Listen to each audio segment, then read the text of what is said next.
Oke, Bapak akan membahas tentang perkembangan pemrograman. Sebelumnya, Assalamualaikum warahmatullahi wabarakatuh. Uh, Selamat pagi adik-adik semuanya. Salam sejahtera buat kita semua. Salam budi luhur. Ya.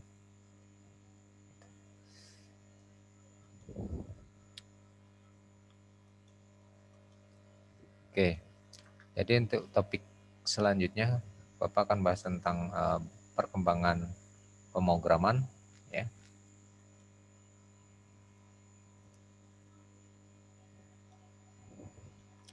Oke, selanjutnya yaitu penjelasan tentang pendahuluan ya.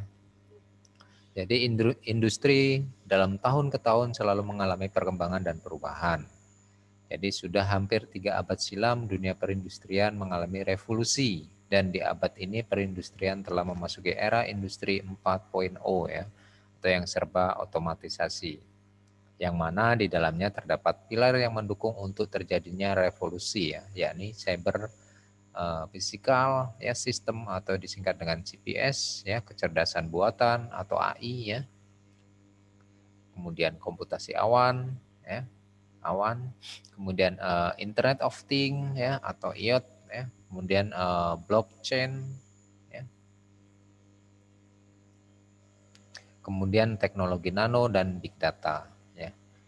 Jadi coding ini merupakan bagian dasar untuk pembentukan ketujuh hal tersebut ya, sehingga para generasi muda harusnya belajar coding untuk dapat ikut berpartisipasi dalam perkembangan industri dan teknologi kedepannya ya, agar tidak tertinggal. Karena kita sudah memasuki era industri 4.0 yang dimana semuanya sudah menggunakan teknologi informasi ya. Ya, oke. Kemudian selanjutnya yaitu Bapak akan membahas tentang ya, sebelum ke topik yang selanjutnya ya, Bapak akan bahas sejarah pemrograman dulu ya. Oke. Oke, jadi sejarah pemrograman yang pertama pada tahun 1822 sebuah mesin bernama The French Engine diciptakan oleh Charles ya, mahasiswa di Universitas Cambridge ya, Inggris. Namun mesin buatan Babbage ini hanya bisa mengeluarkan satu jenis output atau keluaran. Oke, itu sejarah yang pertama. Kemudian sejarah yang kedua pada tahun 1849, Charles ya mengembangkan mesin mengolah data itu hingga mencapai versi keduanya. Jadi dari 1822 sampai dengan 1849 sudah ada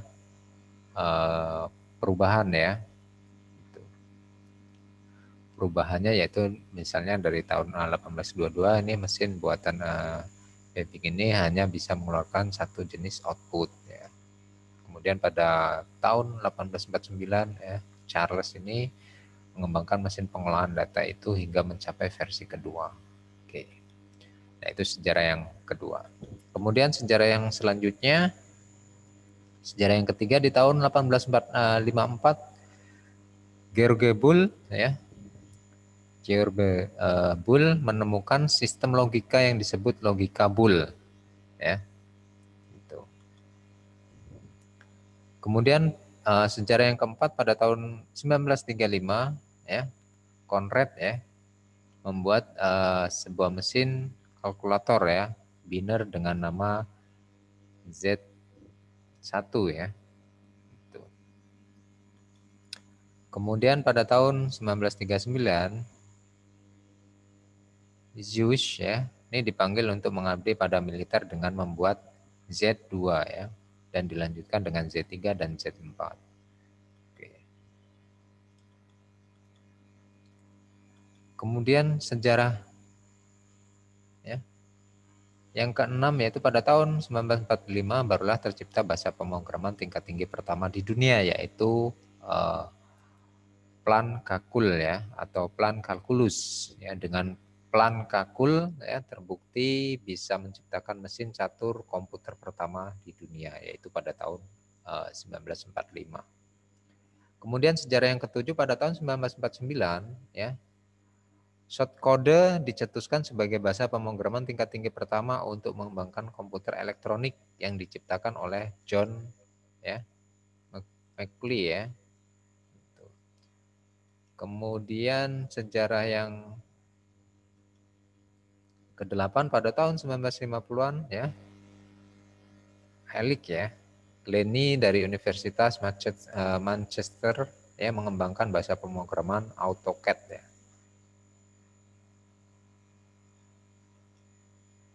Kemudian pada tahun 1957 ya, John ya ini membuat proposal ke atasannya di IBM ya, atau International Business Machine Corporation, untuk mengembangkan sebuah bahasa alternatif yang lebih praktis dari bahasa assembly ya, untuk pemrograman IBM 704 ya, mainframe komputer dengan nama Formula Translation atau yang kita kenal dengan nama Fortran ya. Nah, itu pada penemuan atau sejarah pada tahun 1957 lahirnya Fortran ya, Fortran. Kemudian sejarah yang ke-10 ya, Flowmatic ya, ini resmi dipublikasikan pada tahun 1959 dan membawa pengaruh besar untuk pembuatan bahasa pemrograman COBOL ya, atau Common Business Oriented Language ya, atau bahasa pemrograman pada tahun 1959 banyak digunakan pada mainframe dan komputer mini.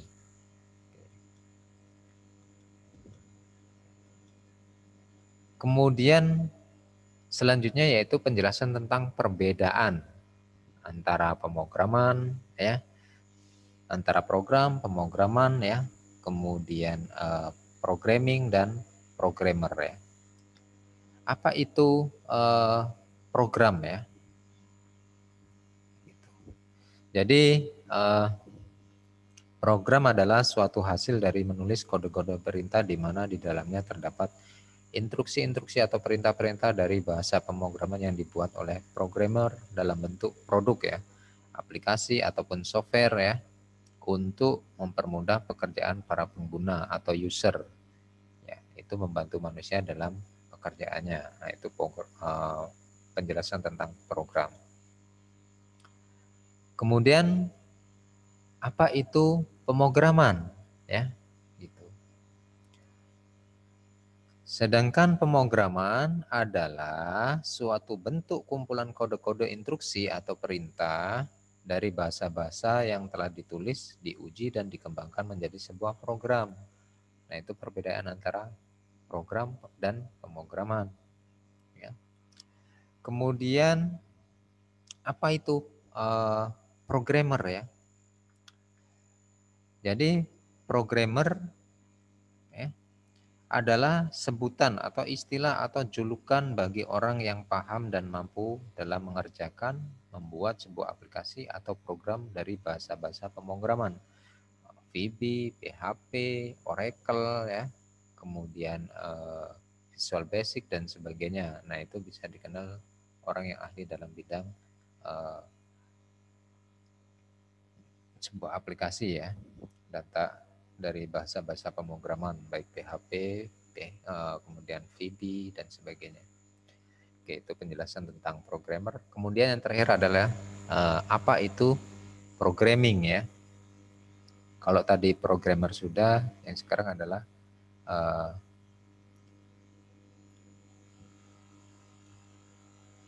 programming ya.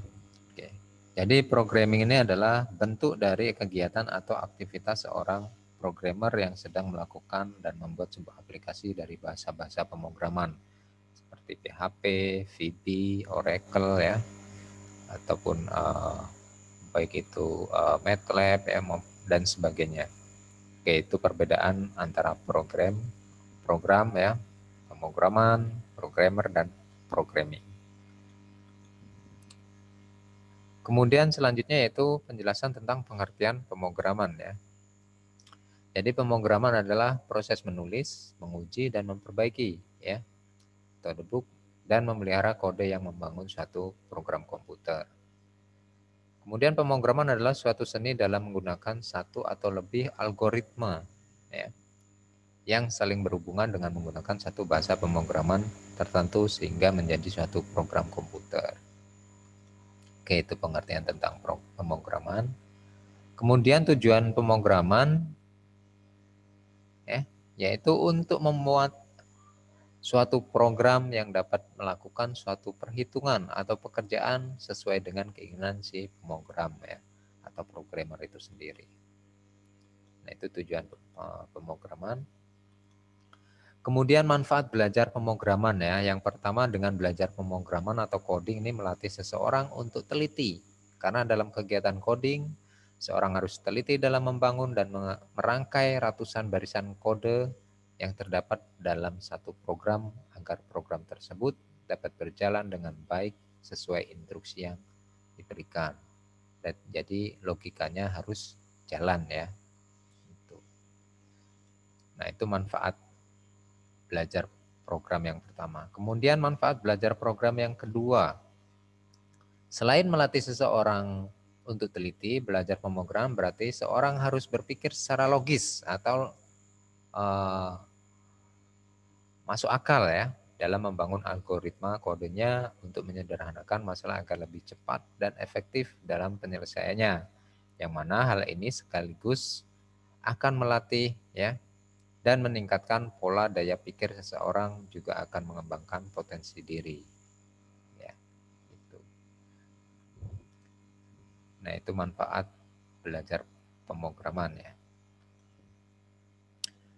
Kemudian selanjutnya yaitu penjelasan tentang tingkatan bahasa pemrograman ya.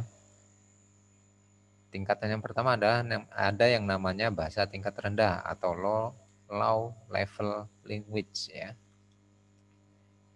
Kemudian tingkatan yang kedua adalah bahasa tingkat menengah. Ini ada yang dikenal dengan bahasa middle level language ya.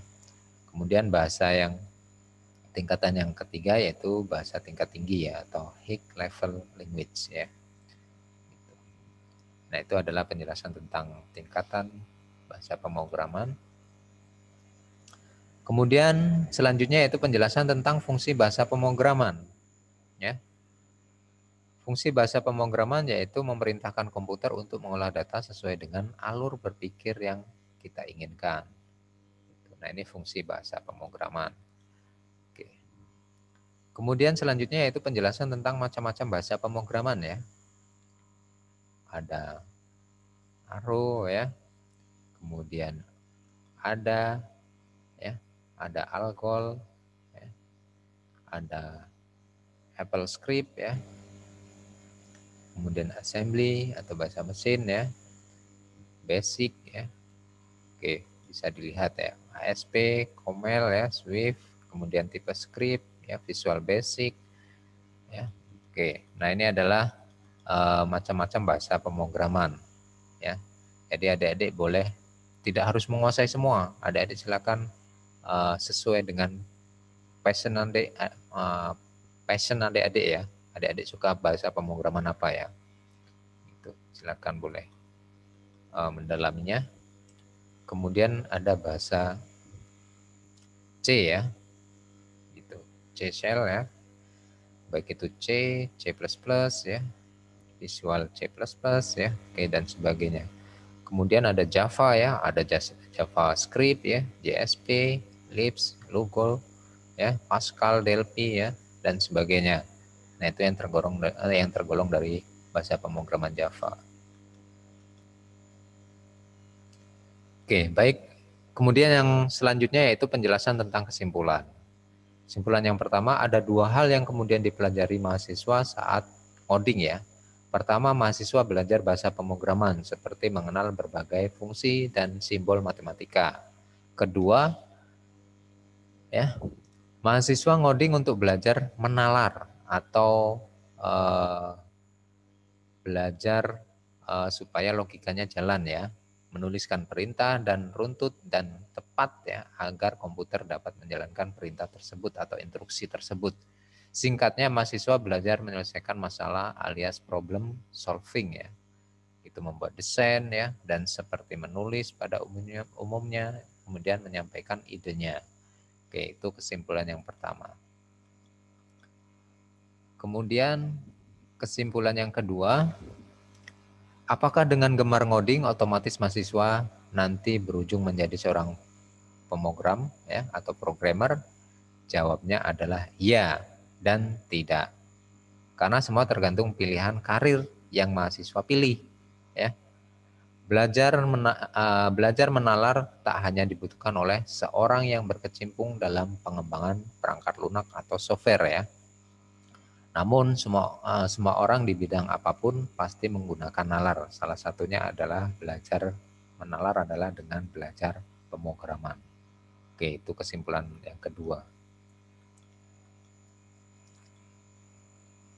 Kemudian kesimpulan yang ketiga, perkembangan teknologi yang begitu pesat ya, prinsip-prinsip dalam belajar pemrograman tak pernah pupus ya. Ini kemudian Brian S ya, ini menuliskan bahwa dengan ngoding anak mengerjakan sesuatu dengan detail ya, atau memeriksa kesalahan atau bugnya, maupun menggunakan kecerdasan logika ya atau nalar kritisnya, termasuk belajar bertanya secara tertulis.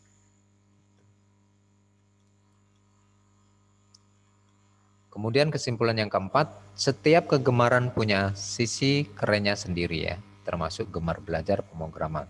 Kita mengenal Thomas ya, Suarez ya, yang di usia 12 tahun sudah mengembangkan beberapa aplikasi iPhone ya, karena kecintaannya pada teknologi.